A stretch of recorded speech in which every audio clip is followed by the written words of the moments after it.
Mesdames et messieurs, bonjour. Bienvenue dans notre premier numéro de reportage exclusif. Aujourd'hui, nous allons parler du Tour du monde des pompiers en 21 jours. La Mutuelle nationale des sapeurs-pompiers de France a souhaité organiser entre le 15 octobre et le 5 novembre un Tour du monde virtuel avec l'application Keeping. 70 équipes de 4 à 5 sapeurs-pompiers ont voulu relever le challenge.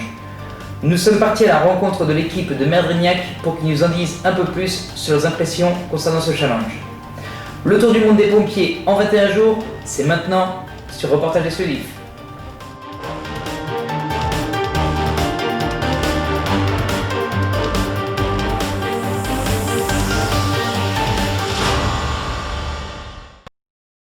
Merdrignac. Située au cœur de la Bretagne, dans les Côtes d'Armor, elle compte 3100 habitants. Entourée d'espaces verts et de la forêt de la Ardennais, elle offre une multitude de services et abrite divers commerces et entreprises.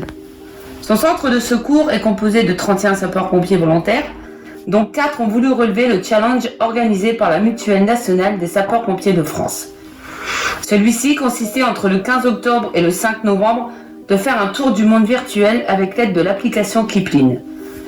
Pour cela, chaque pas de marche à pied ou de footing était comptabilisé sur l'application et le tout cumulé faisait progresser le parcours du Tour du monde virtuel.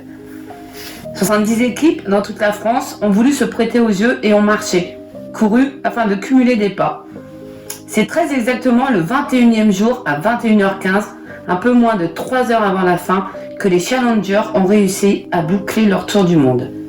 Un moment partagé entre collègues afin de se classer au plus haut par équipe, mais aussi avec des différents défis à réaliser afin d'améliorer leur classement. Stéphane Orange, Mathilde Dios, Antoine Lecomte et Johan Darty ont voulu relever ce défi. Grâce à leur cohésion, ils ont réussi à aller jusqu'au bout et finir haut dans le classement. Nous sommes actuellement à Merdrignac où nous avons voulu rencontrer les participants. Tiens, d'ailleurs, nous avons Johan qui arrive. Johan, est-ce que vous pouvez nous en dire un peu plus? Non, j'ai pas le temps là. Je crois qu'il était un peu pressé. D'ailleurs, on va interroger les autres participants pour savoir ce qu'ils pensent du Tour du monde. Malgré les conditions météorologiques très défavorables pour notre équipe, nous avons réussi à relever ce défi d'une durée de 3 semaines.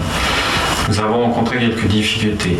Il a fallu trouver des créneaux pour chaque participant et ainsi bouger tous ensemble afin de réaliser un esprit d'équipe. Ce défi nous a permis de marcher, courir et de faire du sport collectif et ainsi développer une cohésion d'équipe. Très beau challenge pour ma part. Au classement général, l'équipe du Merdrignac, appelée SDIS-22, jamais à la charrette, s'est classée 11e. Au classement individuel, Antoine Lecomte est arrivé 122e sur 307 avec 149 004 pas effectués. Mathilde Joss finit, elle, le challenge à la 114e place avec 155 903 pas. Le chef de centre, Stéphane Orange, avec 408 152 pas parcourus, finit à la 15e place. Enfin, pour finir, Johan Darty termine à la 2e place du challenge en individuel avec 826 483 pas.